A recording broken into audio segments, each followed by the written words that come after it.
Hello everybody, and good afternoon. It's Thursday, it's 1 p.m. It's one of my favourite times of the week. So if you're watching us live, settle in with your cuppa and let us entertain you for the next 30 minutes. Because we were talking about this, ladies, weren't we? We're thrilled to have such and really humbled as well to have such a big list of guests waiting to come onto the show. And we love welcoming our guests onto the show and letting them sort of tell you all about themselves. And we're learning about different businesses and different mindsets and different personalities. So we absolutely love welcoming our guests onto the show. But we also love letting you in a little bit about our lives too. So I'm really thrilled today to be letting you into the world of the lovely lady in red, the gorgeous Kim Adele. That is one of our blondes. So I'm going to be bombarding Kim, or we're all going to be bombarding Kim with some questions later on, and I'm really excited to do that. But before I do, blondes, what's been going on in your week? Carol-Anne, how's your week been? Very good, thank you. I'm just feeling that for coaches, there's a lot of opportunity out there. The world needs coaches right now. So I'm getting a lot of inquiries. I know that the other coaches I know are saying it's pretty busy. And I feel very grateful and fortunate that my business has kind of been okay through all this. And in fact, coaches are in demand. People don't want what they had before. They want to make changes. They want the new year to bring something different. And I think what last year showed us is what we don't want anymore. And the great thing that coaches can do is help you find what you do want and get clarity. So I think people are really using 2021 to get that clarity now. So lovely, lovely positive vibes, basically. Yeah, and you are smashing it, Carol-Anne. You really are. Congratulations. Well deserved as well. Thank you. Penny, how's your week been? Yeah, it's been really good. Well, I'm pushing 5 working days into 2 because I've taken the first part of this week off to move my 93-year-old dad out of our family home into a very beautiful flat, but it's a bit emotional. Won't go there. But what I have learnt actually during the night, listening to BBC when I couldn't sleep during this week, is that in July last year was the largest ever month for startups. Isn't that amazing? 80,000 startups in July last year, which is really exciting, actually. I mean, gosh, doesn't that say a lot about the resilience of this country? And I know we're going to be talking about resilience. But today I was running a skills session for some of our Bit 100 members, and it was about program management. And we actually talked about the lean startup and how so many startups just dive in really fast and actually haven't done much planning and organizing and visualizing and thinking about it, and probably haven't got themselves a coach. So I suppose that's what I'm thinking about today a lot is, these startups and really honoring them, but also saying, calm yourself down and do some thinking time. Yeah, very good. Yeah, and I heard that statistic too, Penny, 80,000 startups. And yeah, I talk a lot, don't I, about the resilience and the grit of the SMEs, especially in good old Essex where I am. And when I heard that statistic of 80,000 new businesses, I was like, good for you. Many people built their business in the last recession. And this pandemic is going to throw out so many winners. And I'm so proud of them for doing that. So, yeah. So, Kim, I know we're going to come to you in abundance later, but...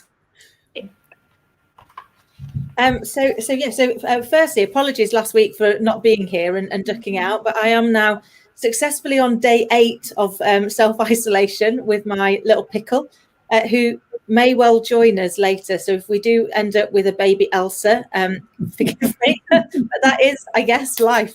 And I think what it's really helped me realise is I was already grateful for the life that I live and already really looking forward to being able to see people again and meet them. But I think in this last week, it's taught me all the other things that I appreciate that I had taken for granted. Like when you're just a little bit tired and you think, well, I'll go out and get some fresh air and we'll go for a walk. Well, you're not allowed to do that if you're in self-isolation, or you've ran out of yogurt and you go to the corner shop and you can't do that either. So it's made me realise how much of my life I was taking for granted that now I really appreciate. And I wonder how much more we get to be grateful for when we take the chance to be grateful for what we have. Oh, that's lovely, Kim. That's lovely. And, we are going to talk about how resilient that you have been in your life in a minute. But again, another display of how you've adapted. You never whinge, you never moan, like you're on your own with your daughter. It's day 8, but we've not heard a grumble from you. You've just got on and done it, because that's you, and that's why we love you, our lady in red.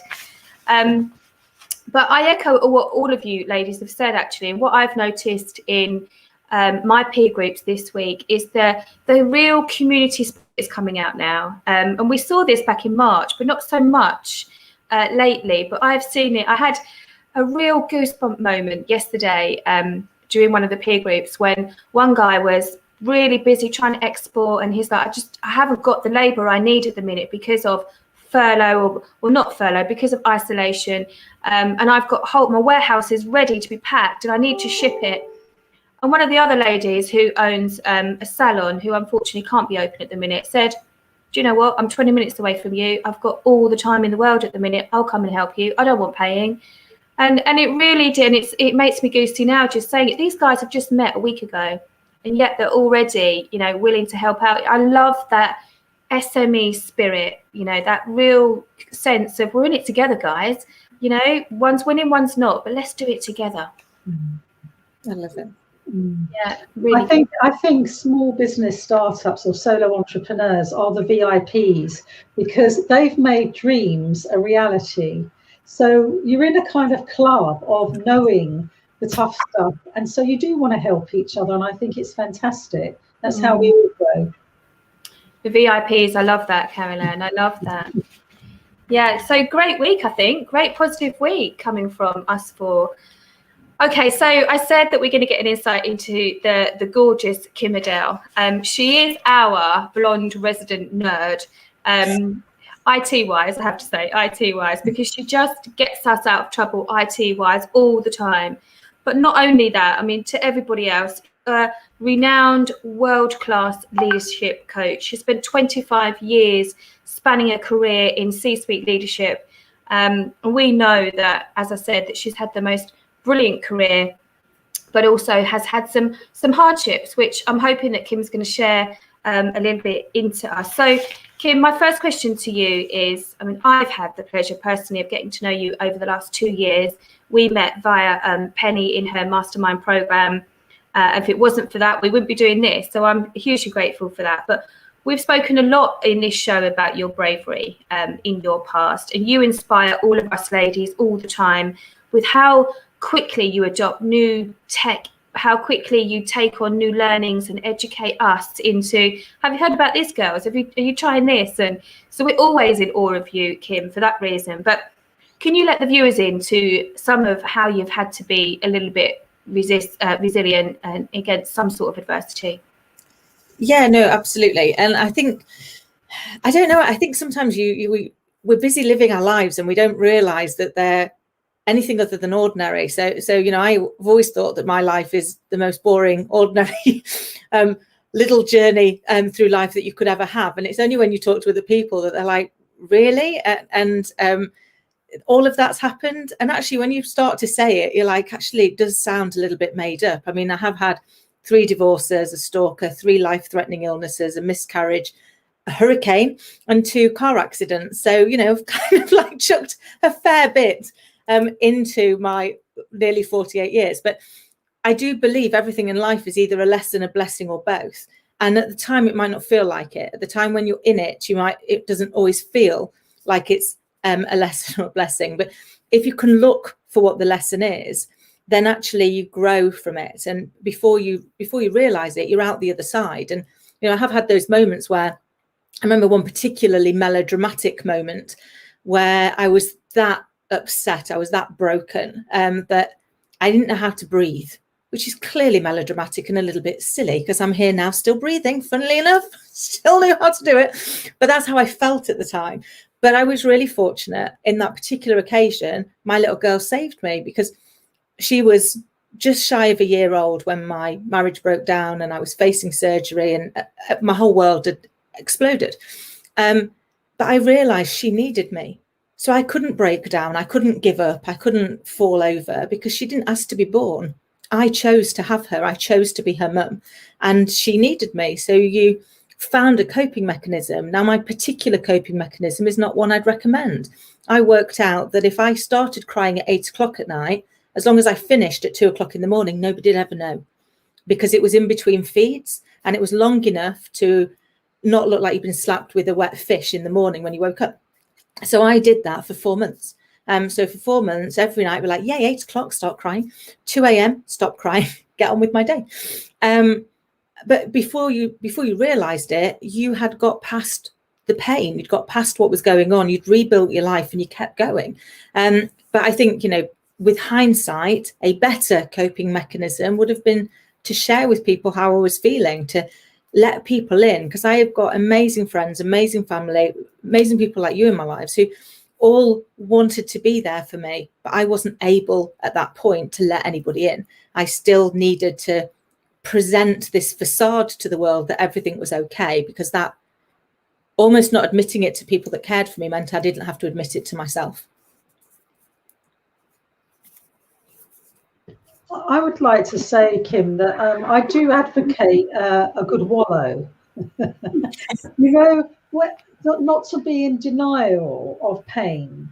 And sometimes you just have to put the Leonard Cohen on, have a glass of gin, and wear your black and go and do a wind and wailing around the house like Kate Bush would be envious, and get it out, because we're so stiff upper lip sometimes. But most of all, talk to someone as well. Yeah.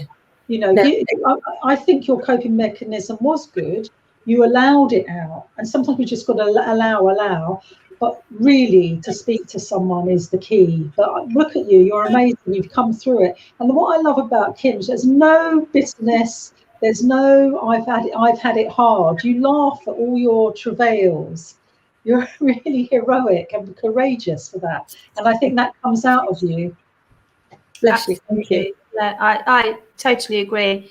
Well, moving on to your career, Kim Adele, as I said, amazing career in C-suite leadership over the last 25 years, but spanning lots of different roles over lots of different companies. What role are you particularly most proud of? Oh God, so many, because they've all been a different part of the journey. But I think actually the one I'm proudest of is the one that I hid from for the longest time.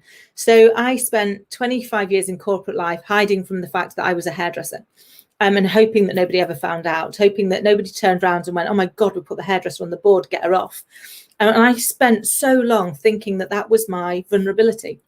And now I realise it was my superpower. What I learned as a hairdresser, which was to listen to people, to understand them, to try and define what their dream is, and then help them make it a reality, has basically been what carried me through becoming a leader myself and running my own business now and being a leadership coach. Because at our simplest, irrelevant of our age, our gender, our religious beliefs, anything, we all want to be listened to, we want to be understood, and we want to be respected. And that doesn't mean to say we can't disagree, but we can disagree but not disrespect. And I think once you get to that, once you realise that everybody wants to be listened to, understood and respected, and you hold that space for them, then life becomes an amazing journey. And I think I'm so proud now that I got the opportunity to learn that so young as a hairdresser.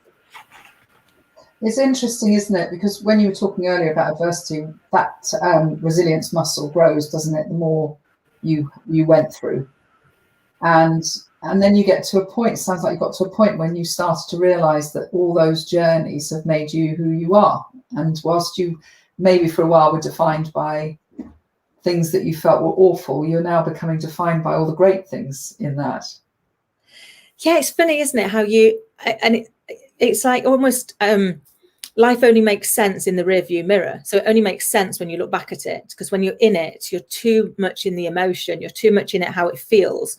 That actually it's only when you look backwards and the emotions turn down a little bit that you can really see what's going on. And I think I spent the last year, probably 18 months, has been a massive journey for me, as you guys know, because you've been on it with me. So thank you. But in having to go back and look at my life and reassess how I viewed it, reassess what I was taking from it, and also for the first time appreciate myself. Because I think it was probably 18 months ago, I remember having to go and do something where you had to look in the mirror and say 3 things you appreciated about yourself. And it was the most uncomfortable 15 minutes of my life because I couldn't come up with a thing, not one. And everything that I came up with was like, well, I'm Scarlett's mum. And it's like, that's not about you. I've got great friends. That's not about you. It was awful. I literally couldn't do it. And I suddenly looked at him and was like, if I can't do it, then I'm teaching Scarlett to not do it. And I can't live with that. I can't live with being the person that teaches her to have the same evil inner critic that I've lived with myself. And therefore, I've had to go and do the work to get over my evil inner critic, to be able to put those things out there and say, do you know what? I would never in a million years say these things to another human being. Never. Because they're awful and they're evil and they're cruel. And yet I happily said them to myself for 40 odd years. And actually now talking to clients and talking to friends, so many of us do. So many of us do talk to ourselves in language that we would never, ever dream of using on somebody else. And so I guess for me, my lesson has been to treat myself the way I treat other people. And that's still a learning curve for me. And I still get it wrong all of the time. But I now ask myself, if this were somebody else, what would you say to them? If this were one of you ladies, if this were Scarlett, if this were somebody on the street, what would you say to them? And say that to yourself. And it makes a massive difference, but it's really hard to do when you've been using the other language on yourself for so many years. When you're working with leadership, with the subject of leadership, helping leaders, what are the common things that you see are holding them back from being the amazing leaders they could be? For me, one of the biggest challenges is they are looking inward on what they need. So they're thinking about what is it I need as a leader to be able to be successful. Whereas for me, I've always been a big believer that as a leader, my job is to deliver the right service to my people. Because if I'm delivering what they need to thrive, then they'll want to continue to work for me because they're getting something good out of it. So instead of thinking, what do I need? I instead focus on what do they need? And actually, that's probably one of the biggest lessons that I'm helping other leaders with, which is to determine for them, what is it your people need to be able to thrive? Because when your people are thriving, they will deliver the service your clients need, and therefore your clients will be thriving. And I guarantee at that point, your business will be thriving. But it's changing that focus away from what do I need to what can I give? And I think that for me is the next challenge for leaders, is to move into that space of actually your role is to deliver service, not to receive service. I'm talking about changing of leadership styles. I'm personally, and I'm interested to know what you think about this, but personally, I think that when we get back into normal business life, whatever that is and whatever that is, I think there's going to require a huge leadership shift. Do you think? Yeah, massively. So, I mean, the World Economic Forum had a report out in 2018, which talked about the skills that are required by 2022 and beyond to lead effectively. And a large part of that is leading with emotional intelligence, with social influence, and with engagement, because we're moving into an ever increasing age of digitalization and automation. And therefore, the ability to be able to engage and empower and enthuse people is going to become our most significant skill. And it's one that's not necessarily been that important for a lot of years. You know, we've made ourselves successful based on our IQ, not on our EQ. And actually now what's going to help us remain relevant is going to be our ability to engage with people. And that's a muscle that many haven't had to flex for a long time. But the other scary statistic is that 57% of people leave their boss, not the organization. So if you're a leader and you think about the people that have left, more than 1 in 2 of them have left you. And if that isn't a wake-up call to say, I might need to think differently about how I am moving forward, I'm not really sure what is, because we need to evolve to remain relevant to the new generations. What they're expecting from their leaders is very different to what we were willing to tolerate when we were being led.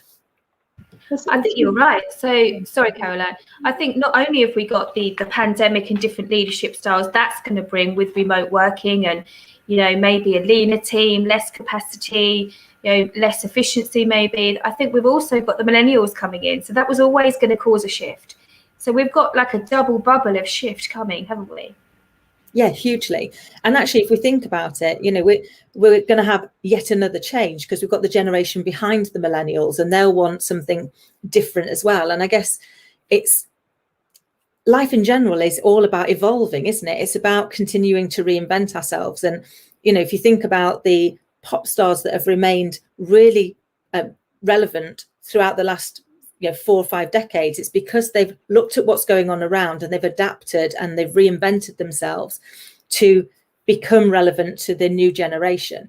And I think that's kind of what we need to do as leaders, is realize that, you know, a bit like fashion and everything else, it's all cyclical. It'll all keep coming back round, but it comes round slightly differently. And therefore, it's how do you take the skills you've already got and turn the volume upon them? And how do you gain additional skills that are going to continue to keep you relevant, both to the marketplace, to your clients and to your colleagues? And I think once we can do that, once we put colleagues back on the agenda, then it becomes a much nicer place for people. And it's, I suppose for me, it's about how do we get people to lead with kindness, humanity and courage? Because often we talk about kindness, but you've got to have the courage to make the difficult decisions as well. Sometimes you have to downsize an organization, or we have to cut costs and we have to cut people's jobs. And that's heartbreaking. I know I've had to do it. But it's about doing it with courage and kindness. So making the decision because it's the right thing to retain as many jobs as you can, but then being kind to the people that are being impacted and hold their hand throughout the journey so that they realize it's not them. They, you know, they're not being made redundant because they're not good at what they do, because they're not amazing people, because you wouldn't love to have them work for you. They're being made redundant because the reality is you couldn't lead them to a different place. But if you can do it with kindness so that they realize that actually they're great people, they are employable, you would love to have them back with you at the point you grow, then you can do it without causing damage to people. And I think that's what we're all here to do, is to learn how to lead people in the most effective way for them and for us, so that we leave people unharmed. It's interesting, isn't it? Because a lot of what we talk about here is personal responsibility and talk about culture and leadership. My first job when I was 19, I loved it so much, doing telesales for an IT company. I loved the culture so much. I remember thinking, if this company had a problem, I would actually work for them for free for a while to get them through. And I do think that we look at leaders and their responsibility. There's also the upward responsibility each person has in an organization to be committed to the organization, isn't there? And so sometimes I think we all talk to leaders. Sometimes there's, and I know I'm showing the opposite side of a coin here, but sometimes there seems to be an entitlement of individuals and not taking responsibility for the place that they're working in as well, and their attitude towards it. And I suppose that's all part of a leader's role as well, isn't it? To help them feel that. And help them realize they've got a part to play. So, you know, I always talk to people and say, you know, I think as a leader, my role is to set the scenery. So to say, you know, we're going to Edinburgh. I don't know how we're going to get there, but we're going to Edinburgh. And that's where we're going. Actually, what I want you guys to do is help me decide, how do we get there? Because it's a little bit like if you were directing a play or a film and you've just cast Helen Mirren, you're not going to micromanage to tell her how you want her to bring the character to life. You're going to go, do you know what, you're Helen Mirren. Like, we would just like you to bring this character to life however you see fit.